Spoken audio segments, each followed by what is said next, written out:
The day dawned cold and overcast in Budapest.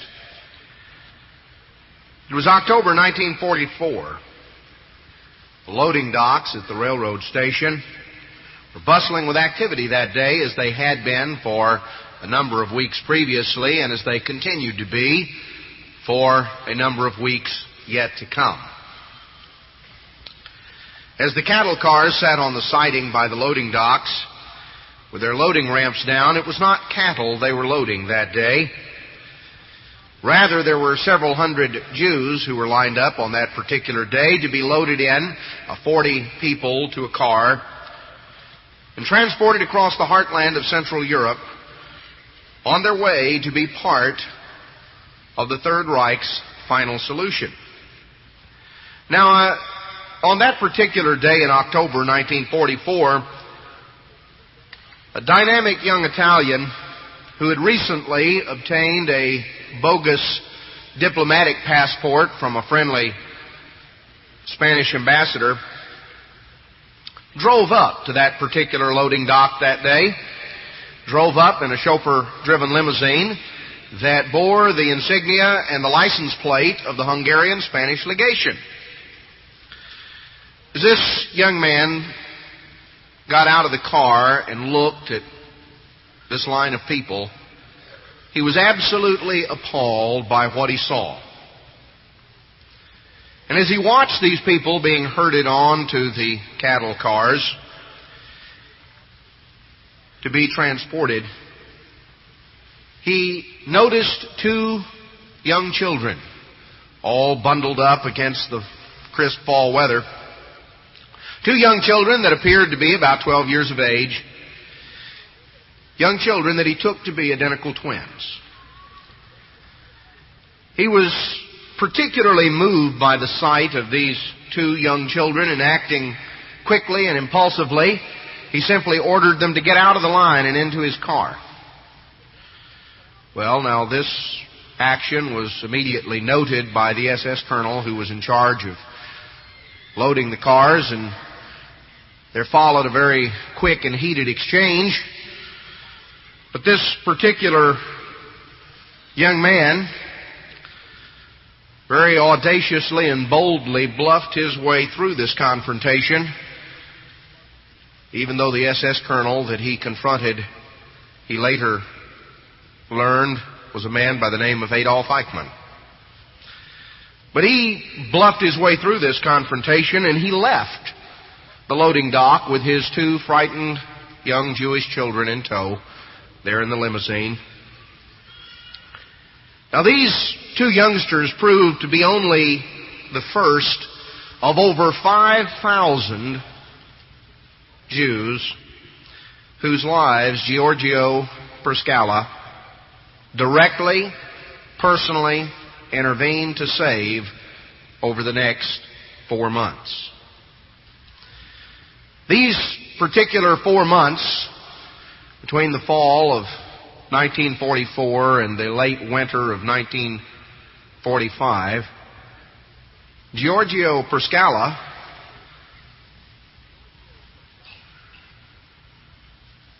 audaciously met and was directly responsible for saving the lives of over 5,000 individuals while he carried out this masquerade. Now, the twins that marked the beginning of his personal mission to rescue and save as many as he could, these twins and several thousand others like them were in a state of captivity. They were being propelled to a destruction from which they were powerless to deliver themselves. A destruction they were powerless to escape until they were called out and offered salvation, a physical salvation, but a salvation nevertheless. In much the same way, all of us today are in a state or have been a part of a world that is described in the book of 2 Timothy chapter 2 and verse 26, a world that is described as in the snare of the devil, who are taken captive by him at his will. just as truly as these individuals were called out and given an opportunity to escape from that captivity, so also have all of us been. A world of which we have been a part, a world that is described as being held captive by Satan himself, a world that is inexorably moving toward oblivion, except it be for the intervention of a powerful unseen hand, the hand of Almighty God. Now, just as those two young Jewish children and the many hundreds and hundreds of others who were to follow were given a chance to be saved from death and destruction, so today, all of us, so today our young people, children, teenagers, of whatever age, are being given a certain opportunity. They're being called to step out of the line that ends with a one-way trip to oblivion and destruction, and to take part in a salvation. A salvation that has both a physical and a spiritual aspect. The salvation that Giorgio Prescala offered to those young Jews in Budapest 45 years ago was very real and very tangible. Because it was very real and very tangible to the individuals to whom it was offered, it was highly prized and valued. Because it was recognized for what it was. It was highly prized and valued because it was recognized for what it was. This morning, I would like to help all of us, but particularly our young people. I would like to help our young people to have made a little more real to them the salvation that God offers. Those young Jews, 45 years ago in Budapest, attached great value to what Giorgio Prescala offered them. They attached great value to it because it was very real. If we are today to attach great value, if our young people are to attach great value to what they are offered, it must first seem and be to them real. Now, we use the term salvation, and we talk about salvation. What do we mean salvation? Salvation from what? Well, we often think of the expression in Matthew chapter 24, verse 22, a statement that is has been very often quoted, and one with which most of us are familiar, at least when we hear it quoted. Jesus talked about a time of great tribulation, a time of great anguish, a time of great trial, a time of great and horrible events that were going to occur, and He said that these things would be worse than anything that had ever occurred in the world up to that present time, no, nor ever again should be. And He said in verse 22 of Matthew 24 that except those days should be shortened, there would no flesh be saved. And the sense of it is that no flesh would be saved alive, that there is a saving of flesh, a physical salvation, being saved from death. So Jesus talked of events that were going to escalate. He talked of a time when it would be possible that except for divine intervention, there would simply not be flesh left alive on the planet. Now, we live in a world where we take weapons of mass destruction for granted. Our young people have never lived in a world where it was not possible for man to destroy himself. We live in a world that is confronted by many problems and many traumas and many tragedies. Our young people have seen right in their own living room, right on the television, events going on around the world. Events that certainly confront all of us with the serious state of things in this world in which we now live. We're in a world that is a frightening world to many, many people. Whether you're looking at problems of the increasing fracturing that is taking place all over the world today, in nations in Europe and Africa and Asia, continuing fracturing and fragmenting that's taking place all over the world and in this very nation in which we live. Many nations increasingly are becoming absolutely ungovernable. We live in a world in which a dictator is able to arise and able to have for himself weapons of mass destruction. We live in what can be a very, very frightening world. A world in which there are diseases that modern technology and science seems unable to deliver humanity from. A world that is a frightening world, a world that Jesus Christ said would continue to escalate, that unless there was an intervention to step in, there would no flesh be saved. But you know, that's not really all that is talked about in the context of salvation. It's not simply a matter that we live in a frightening world, that we live in a world that many people find very frightening and very overwhelming. We also live in a world that many people find very empty, very futile, very frustrating. This is something that is increasingly faced by many of our young people, because many find that in the society and in the schools in which they go, there are very, very many who have no real sense of purpose, who find that there is an emptiness and a certain futility in the world. There is a book in the Bible that was traditionally read at this particular time of the year, read at the Feast of Tabernacles by the Jews, and still is in Orthodox synagogues.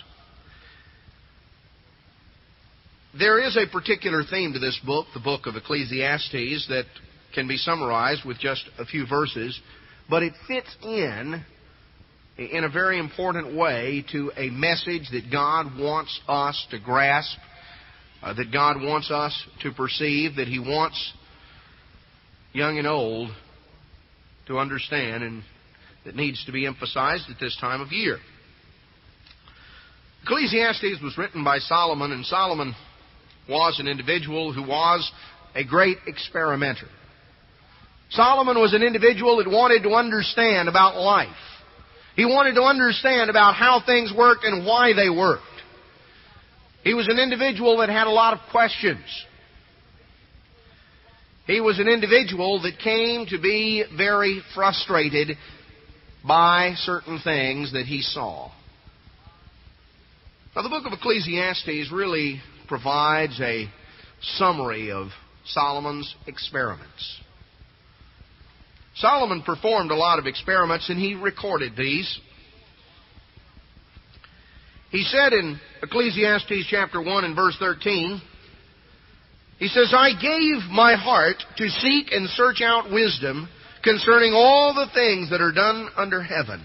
This sore travail has God given to the sons of men to be exercised therewith." He said, I set my mind to understand what life was all about, to understand this period of trouble, of difficulty, of labor, of effort, of toil that seemingly God has given people to go through, to live, to be exercised and developed by, I looked at this world. I looked at what it offered. I looked at what it held out. And I wanted to understand why we go through the problems and the difficulties and why so much seems so futile and so empty.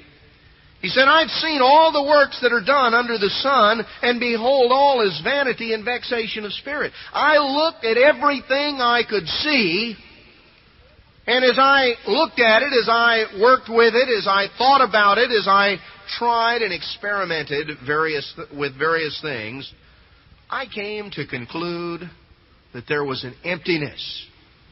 There was an emptiness. Solomon tried many things. I'm not going to go through all of the various things that he tried, but he tells in verse 10 that whatever my eyes desired, I didn't keep from them. I withheld not from my heart from any joy. What would it take to make you happy? You know, you ask most people, you ask a lot of young people, what do you want out of life? Say, well, I want to be happy. I want to have a happy life. I want to be happy. I want to have fun. I want to do things. I want to go places. I want to experience life. I want to be happy. Well, that's great. What will make you happy? What will make you happy?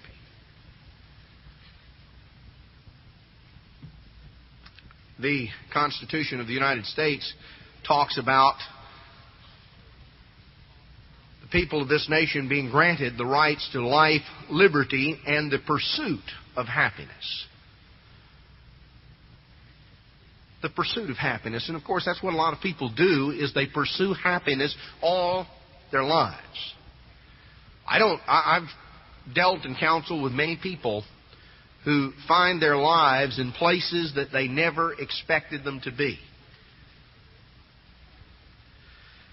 You know, we don't set out, our young people don't set out with the idea in mind that what I really desire out of life is a mess. You know, what I'd really like is to find myself with a mess. To find everything falling apart, to find myself in all kinds of circumstances that are difficult and tragic and hard to cope with. Nobody sets out to get in a mess. But rather, people set out to be happy. They want to be happy. They want to have fun. And they look at things that seem to be fun, that seem to be exciting, that seem to hold out opportunities. And they pursue those opportunities because they perceive them as leading to what they want and desire. Now Solomon said, I looked at things and I took note. And I decided I want to find out what makes for a happy life. I wanted to be happy. I wanted to have fun. And I decided that I was going to perform an experiment and see what worked. Said, what is it that'll make happy? What is it that'll make happiness? Is it to acquire a lot of learning? He talks about in verse 1 or chapter 1, the acquisition of a lot of wisdom. And he studied many subjects. Solomon pursued learning. He pursued scholarship. He decided that wasn't all there was to life. He decided to have fun. Chapter 2, I said to myself, I'm going to prove you with mirth, therefore enjoy pleasure. I'm going to have a good time. I'm going to party. I'm going to have fun. He did that. He pursued all sorts of things. He went the party route. He gave himself to wine, using wine as an intoxicating beverage, as a means to seek to create a chemically induced state of euphoria. That somehow didn't solve things. He tried great accomplishments. He set out to build great things, set in motion great plans. He pursued all sorts of things. He made money and acquired more and more. He got everything he could think of. In fact, he said in verse 10, "Whatever my eyes desired, I didn't keep from them. I withheld not from my heart from any joy." I did everything I could think of. In verse 12, "As I turned myself to behold wisdom and madness and folly, for what can the man do that comes after the king, even that which has already been done?" Solomon said, "Hey, you want to perform an experiment? There's nothing you can try I haven't already tried." I had resources available to me that allowed me to pursue everything imaginable. So I pursued all kinds of things. I tried it all. And I could see certain things. I could see that there was relative value, that wisdom exceeds folly. I could see certain things were better than other things.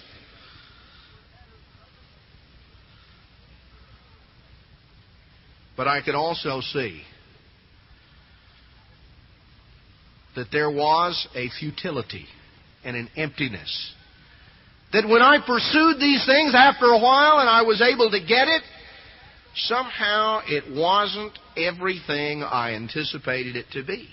In fact, Solomon came to a point in verse 17 of chapter 2 where he says, "I hated life." Because everything seemed to be vanity. It seemed to be emptiness. It seemed to be frustrating. And I was very frustrated, Solomon says. Now, a little bit of why that is the case is explained a little further in the book of Ecclesiastes, chapter 3. Most of the English translations are not real clear with this particular verse. But if we look at it, it's already been partially commented on earlier in a previous sermon. But we're told in verse 10 of Ecclesiastes chapter 3, "I had seen the travail, the toil, the labor, the effort that God has given to the sons of men to be exercised in it. I've seen the things that people go through in life, that God has made everything beautiful in His time. Also, He has set the world in their heart, so that no man can find out the work that God has made from the beginning to the end."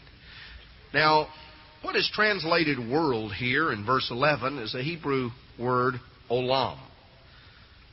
It would best be rendered eternity, as it is rendered in other places. That is normally the sense that it is used in the Bible, in the sense of ages or of eternity.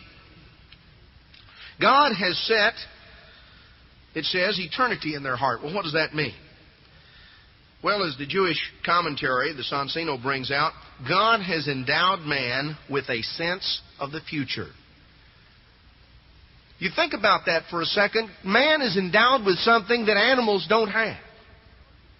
Solomon looked at what seemed to be the similarity between man and beast. We all breathe the same air, and we all die the same death. We experience right now, we go through, we live a temporary, physical, transitory existence. Animals are born, they mature, they grow, they develop, they age, they die. They return back to the elements from whence they came. Human beings do the same thing.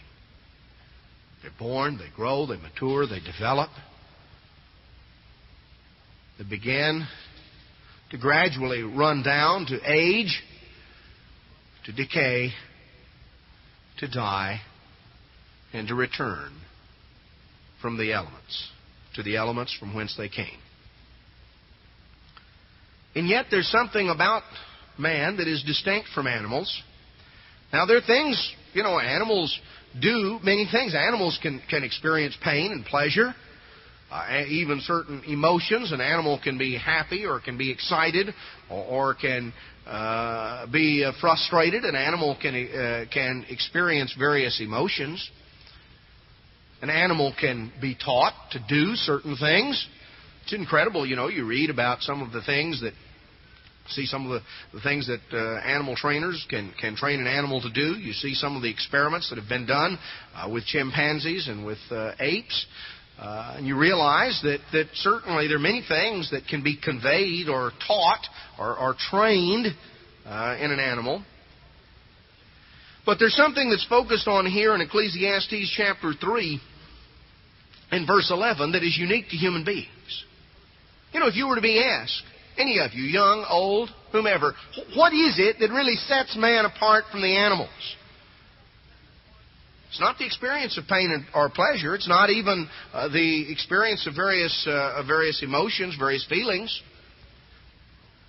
But you see, what an animal does not have is a concept of time, a concept of the future. An animal cannot conceive of that which has not been. Dream of it, conceive of it, bring it into being. God has endowed man with a sense of the future. Man knows that he is more than a creature of the day. He is more than the creature of a day, and this consciousness is a cause of his dissatisfaction with the transitory experiences which take place within the span of his lifetime.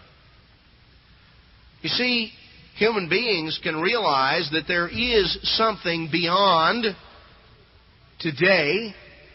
We not only have a memory of yesterday, we can conceive of tomorrow. And as time goes by and as we do various things, we realize that there's got to be more. There's a frustration, an emptiness and a futility that many feel. God has set within us a sense of the future, a desire for something more than this present, temporary, transitory state. God has set before us something far greater. He has set before us a valuable salvation. A valuable salvation. A saving out that is of great value. Those young Jews in Budapest 45 years ago understood what it meant to be saved. To be called out of a line that was a one-way trip to destruction. And to be given an opportunity for life, for fulfillment, for the achievement of all the things that are important and significant to human beings. They understood how valuable that opportunity was because they grasped what they were in danger of losing. And by contrast, they grasped, and as the years have gone by, have grasped more and more, undoubtedly, the value of that gift that they were given. It is important that we as parents convey to our children the value of what it is that God offers. Now, how do we do that? The parents have a very important role because the parents have a crucial role in the transmission of values. Value is the worth that we attach to something.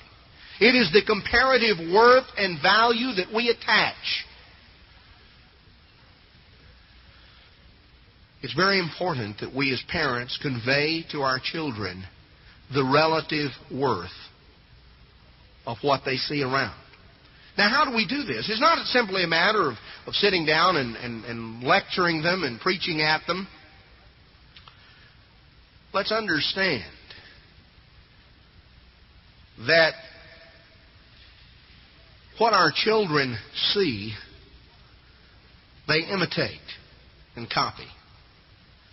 Children are great copycats. What they see, they imitate. What they imitate, they practice. What they practice, they become. What we see, we imitate. What we imitate, we practice. What we practice, we become. If we're going to transmit values, we must hold those values in our life and exemplify them. You know, the world places value on certain things. Now, the world doesn't place a lot of value on God's salvation. It doesn't place much value on what God offers. The world has lost sight of what God offers, attaches very little value and very little thought to it. In 1 John chapter 2 and verse 15, we're told, love not the world. Don't attach great value to this world, this age, this society, neither the things that compose it, because the values of this world are an antithesis to the values of God. Verse 16, for all that's in the world, the lust of the flesh, the lust of the eyes, and the pride of life is not of the Father, but is of the world. The world passes away. The world is transitory.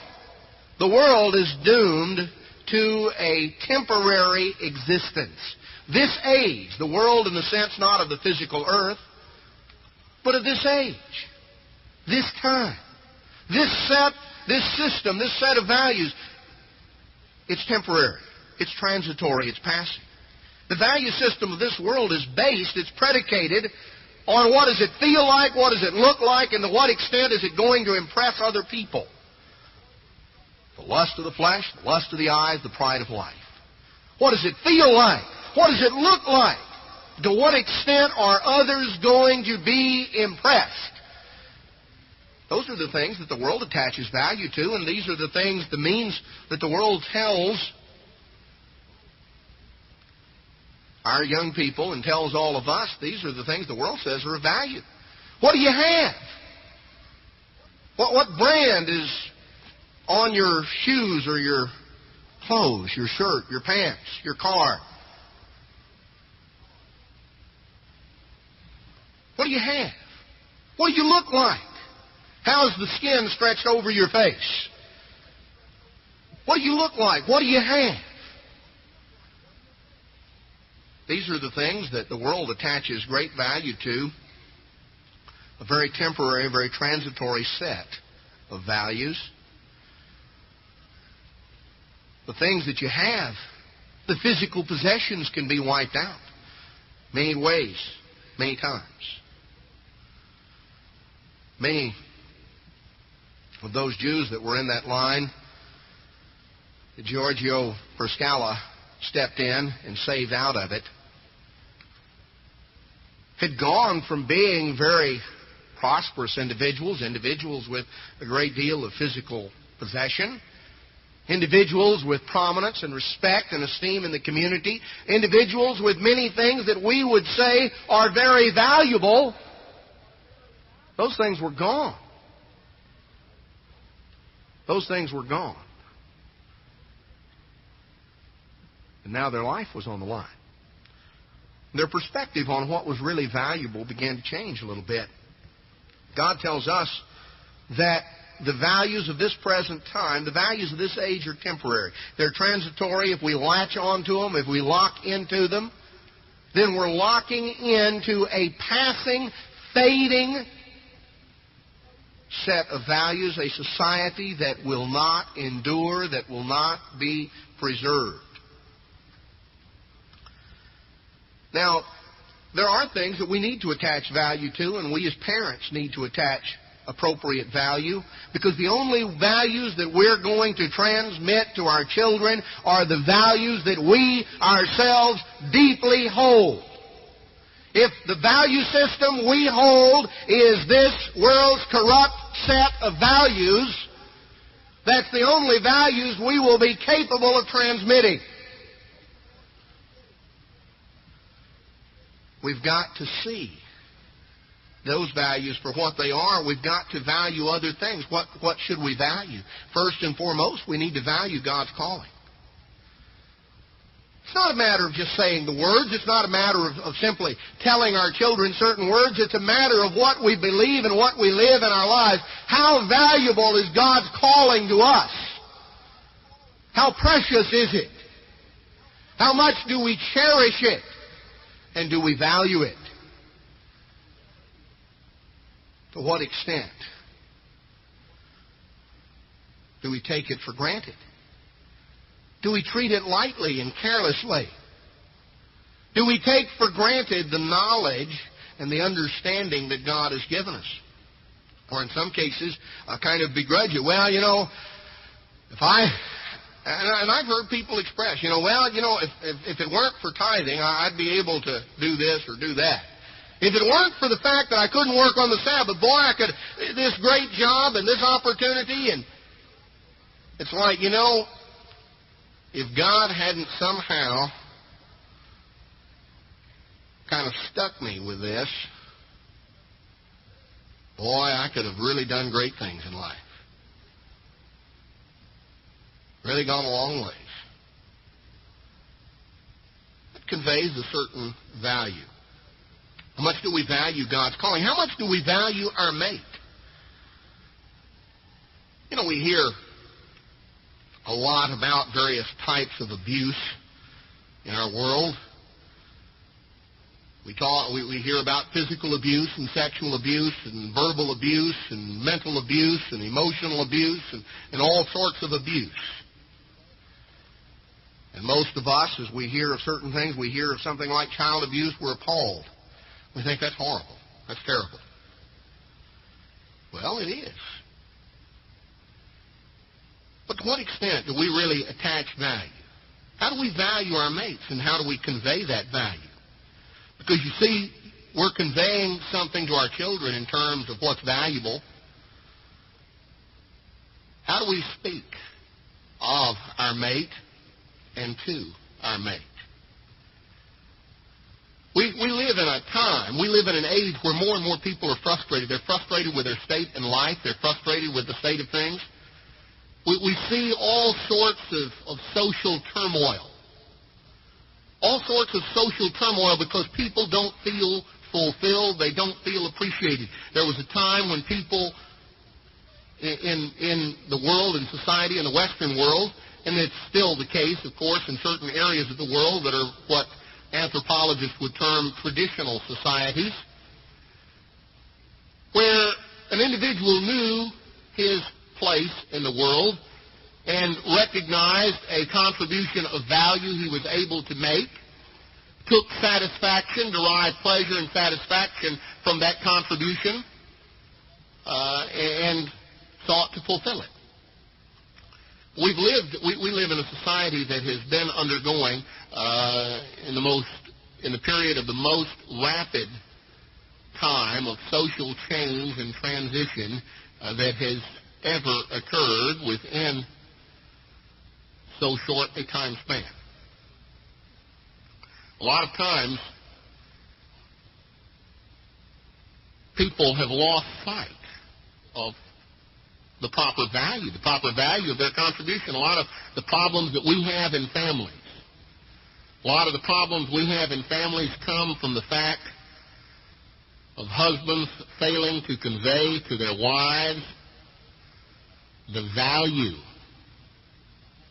of their contribution. Women's lib would not be the problem that it is in society today Because there is a void, there's a vacuum. Nature abhors the vacuum, and there are attempts to fill these vacuums. There would not be the problems that we have in our society that are ripping the family unit apart if the wives and the mothers of this land felt valued by their husbands and by their children as God values them. I think we have to recognize that in many cases we have failed and neglected to convey proper value to our mates. We can take one another for granted.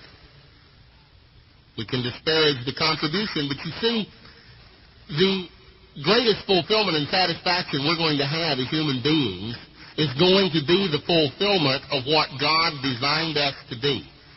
To the extent we comply with and fulfill the manufacturer's instructions, that we follow the instruction manual that came with the product from the manufacturer.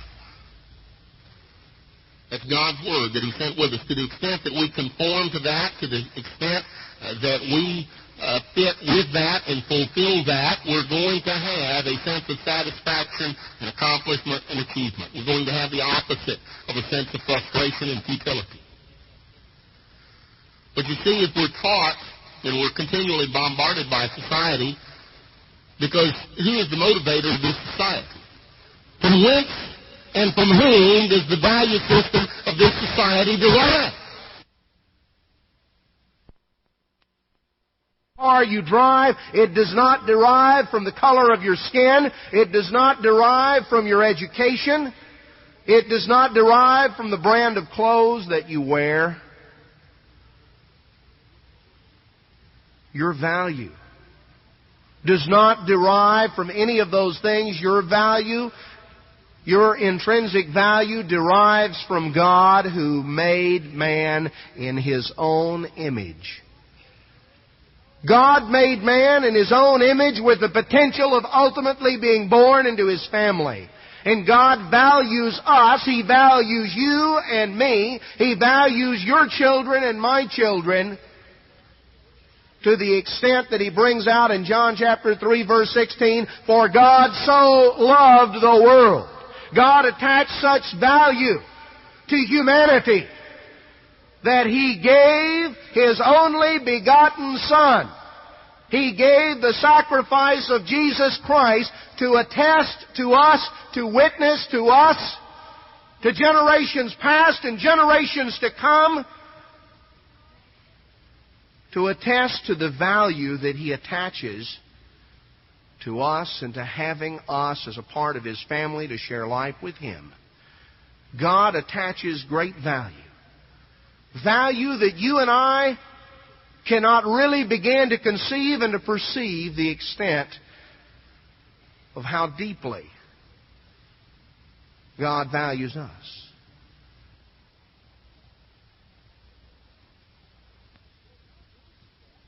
You know, John tells us that it is through this that we perceive the love of God. Behold, what manner of love the Father has bestowed upon us, that we should be called the sons of God. God attaches great value to us, to you and to me.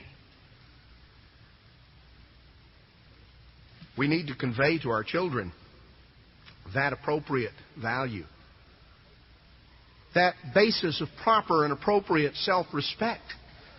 You know, the Apostle Paul quoted that. He said in 1 Corinthians, when he talked about the certain types of really self-destructive behaviors, he talked about, particularly in the context of immorality, but the principle applies to all self-destructive behaviors.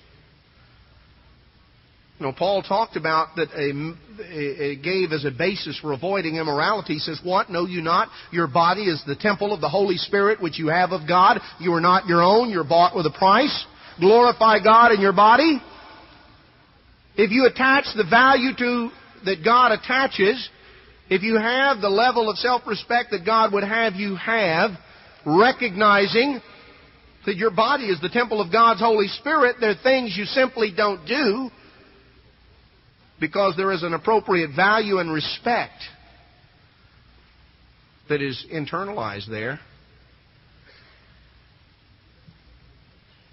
We live in a world that is an increasingly dysfunctional world. Our Western society is replete with what are termed dysfunctional families. Families that never learn to function the way God intended them to be. Mr. DeCotts Jr. referred to that and made comment about it in the film that we saw earlier this feast.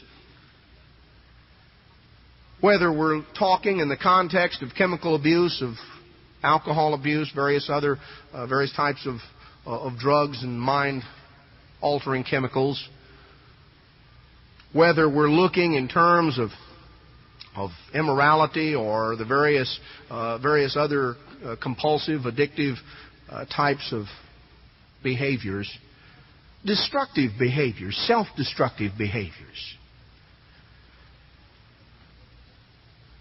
It's important for us to realize and to perceive and to convey to our children that there is a value. There is a value that we have. There's a value we have to God. There's a value that we need to convey that is a basis of proper and appropriate self-respect. Realizing we have a potential that God has given us, and we can do something about achieving that and accomplishing it.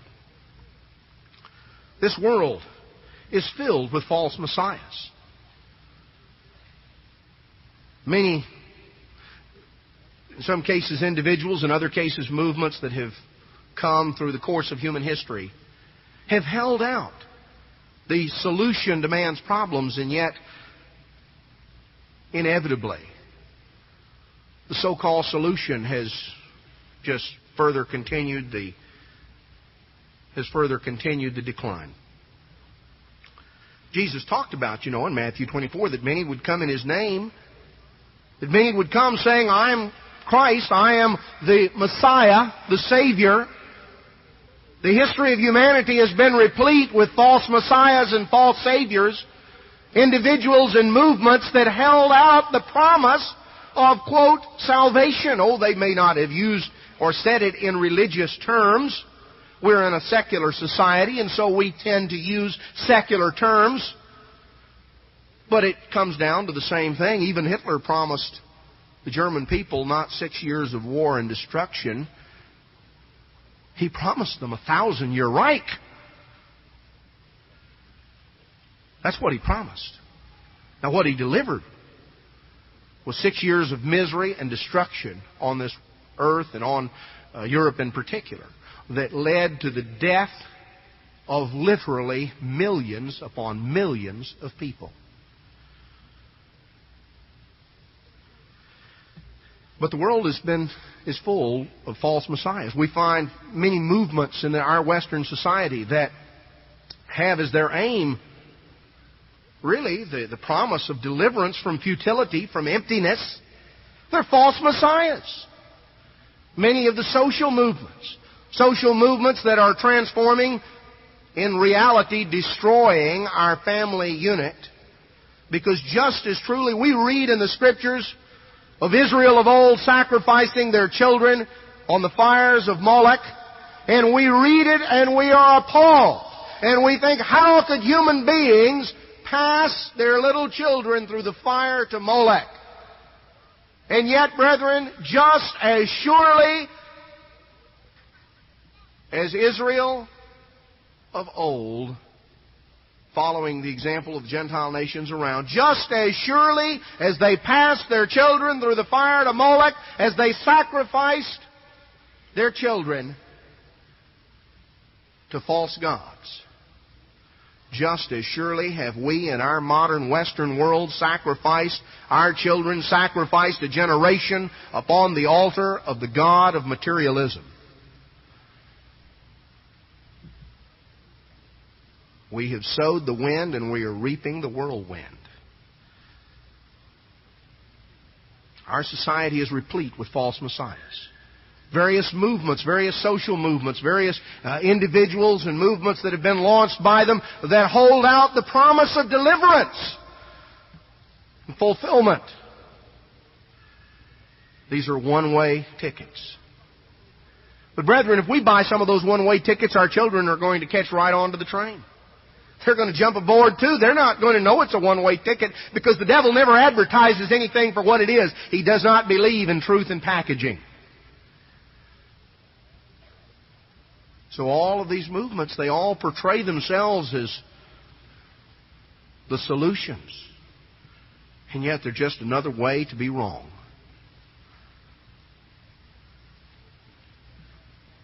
The world is filled with false messiahs. Parents have a very valuable role in transmitting values, in transmitting to our children what is of value. And our children and our young people have an important role in cultivating and appreciating that. Did you realize, young people, that there was a time when everybody was in the church? You know, there was a time in man's history. I'm not talking about Adam and Eve in the garden either. There was a time in man's history when everybody was, quote, in the church. Everybody attended Sabbath services. Everybody did the same things. Sure there was. You read of it. In the book of Genesis, yes. You read of it at the time, the aftermath of the flood of Noah.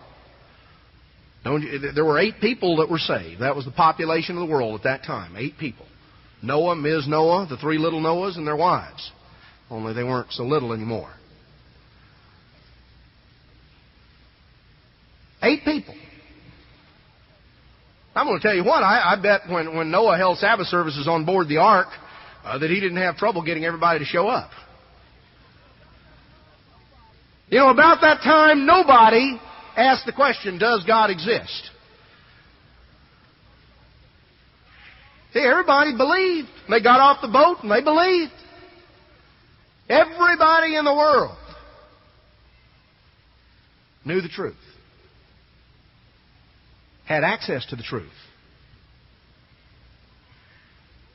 And yet, according to the story of Genesis, within 100 years of that event, mankind was following Nimrod, building the Tower of Babel. How do we come from one spot to the other in so short a period of time? It is the same way that individuals can make a progression in their own mind. It is the same progression that has taken many of our young people out of God's church, those who have chosen to leave. There is a progression that will take you out. It is the progression that the world of old underwent. You see, we're told in Romans chapter 1 and verse 21 that when they knew God, they glorified Him not as God, neither were thankful, but became vain in their imagination, and their foolish heart was darkened. Professing themselves to be wise, they became as fools. Now there's a progression when they knew God. There was a time they knew God. Those here know God. At least have an opportunity to. Our young people being brought up and taught God's truth, they have a knowledge of God. They have a knowledge of the truth. But you see, if when we know God, we don't glorify Him as God, neither are thankful. So there's a progression. If we don't value, if we do not appreciate and value the calling that God has given us, if we don't value and appreciate what God offers, if we treat it cheaply, if we treat it casually and carelessly, we're not thankful for it, we don't appreciate it, there is a progression. If we take it for granted, if we take what God offers, if we take the knowledge of God for granted, we take the knowledge of God for granted, it leads us down a road where we began a direction. It talks about here their foolish heart was darkened. In other words, there was a filling of our mind with ideas and concepts that lead to futility and frustration. The heart and mind becomes filled with ideas, with attitudes that really are not enlightening, they're darkening. They lead to futility, they lead to frustration. And the smarter people begin to think themselves, the more foolish they become.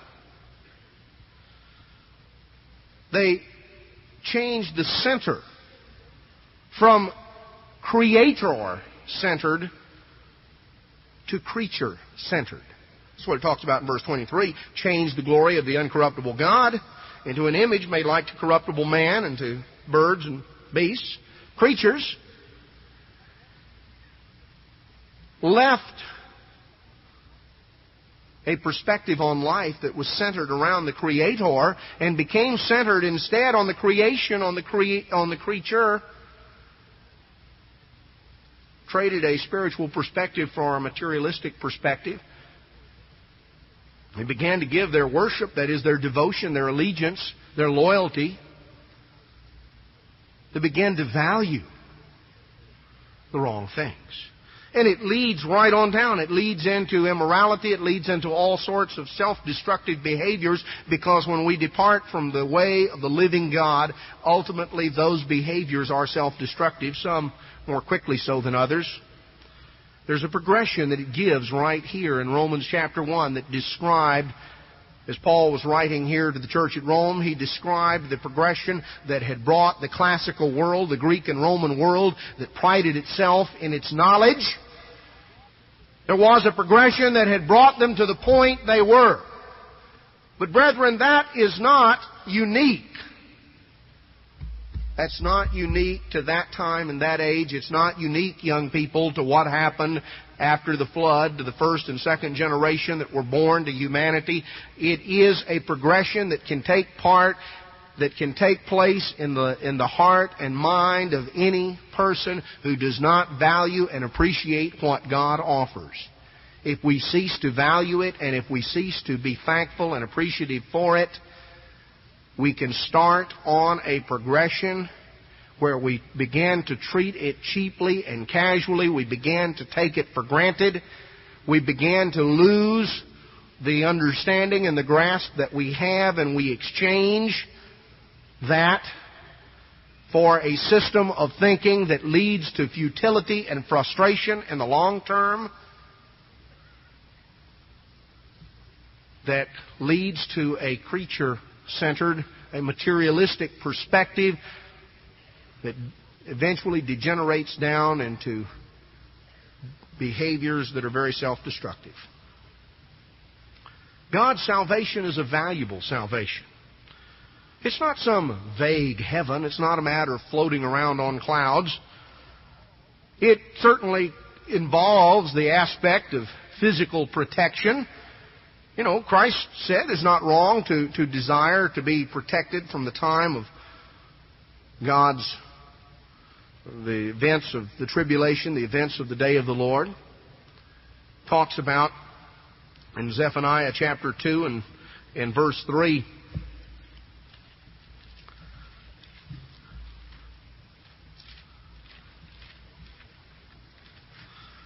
Talks about the fact that, seek you the Lord, all you meek of the earth, which have wrought His judgment, seek righteousness, seek meekness. It may be you shall be hid in the day of the Lord's anger. Christ is going to come back, and there is going to be a literal and a physical salvation, a saving of life on the planet. But God's salvation goes far beyond that, much further than that. There's something a lot more that's involved. Yes, it talks about in Micah, it talks about many of the things that we've already heard describe this feast. Talks about the new world that God is going to build. You know, sometimes our young people look at it and they think, well, you know, what's really in it? I mean, you know, I want life. I want life that's exciting. I want life that's fulfilling. I want to have fun. I want to have fun. Now, there's nothing wrong with having fun. In Psalm 16 and verse 11, David writes, You, speaking of God, you will show me the path of life. In your presence is fullness of joy. At your right hand are pleasures forevermore. In God's presence is fullness of joy. At His right hand are pleasures forevermore. You ever think about that? You ever think about that, young people? You think God just kind of sits there and He never cracks a smile, He never has fun, and nobody there has fun, and nobody smiles, and nobody's happy. They just kind of sit around. You know, the world's concept. They talk about going to heaven, and their concept's kind of floating around in the clouds and playing harps. Now, that sounds real exciting and appealing, right? I mean, everybody is real anxious. That's why you have such great attendance at harp concerts. I mean, obviously, that really appeals to people, doesn't it? People just, breaking the doors down to get into a harp concert. That's why they want to spend forever just kind of plucking on a harp. I'm not criticizing harp music. I'm simply making the point that what the world says that they anticipate is really not what they look forward to. In fact, what the world describes is about as boring as what they can conceive. That's not the reality that God offers. God says, in His presence is fullness of joy. At His right hand there are pleasures forevermore. You think God does not enjoy life? You think God is bored? You think God looks down and says, boy, I wish I were a teenager. They have all the fun. What about it, young people? You think God looks down and says, well, let me ask you this. If you're 16 or 17, do you look at somebody who's 3 and 4 and you say, boy, I wish I were 3 and 4 because they get to have all the fun? They do all these exciting things. They get on this tricycle and they race down the sidewalk. They get on this little rocky horse and they, go up and down. Boy, those were the good old days.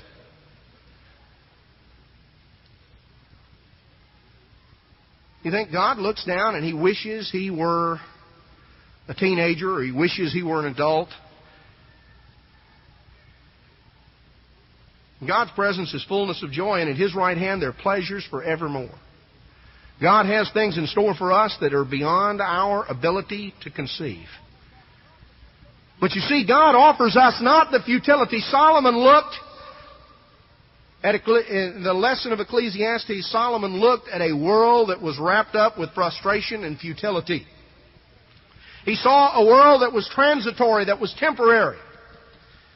He saw a world that in so many ways, the life that people lived, there was a sense of emptiness. There was a sense of futility. God's salvation is a deliverance from that emptiness and that futility, from that frustration. In Romans chapter 8,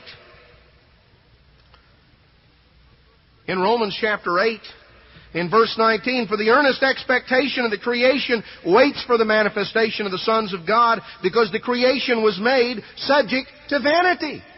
That's what Solomon talked about in Ecclesiastes. It was made subject to vanity, subject to being transitory, temporary, passing away.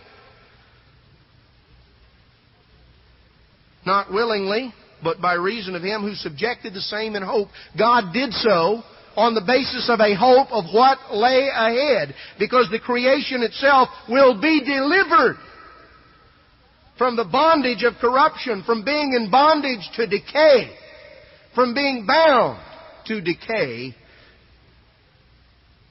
and delivered into the glorious liberty of the children of God. The answer to the vanity, the futility, the emptiness, the frustration, the temporary, transitory, futile, frustrating existence that characterizes so much of human life,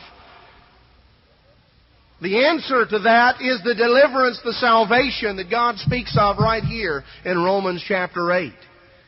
It is something of great value. It is something that is priceless.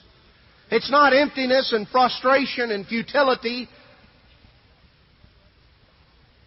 No, in the presence of God, their joys forevermore. At His right hand, their pleasures that stretch on out into eternity.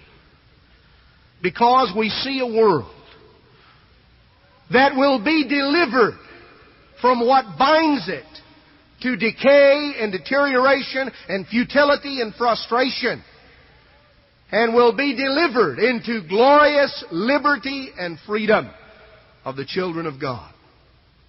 God offers us salvation, deliverance. It is of great value.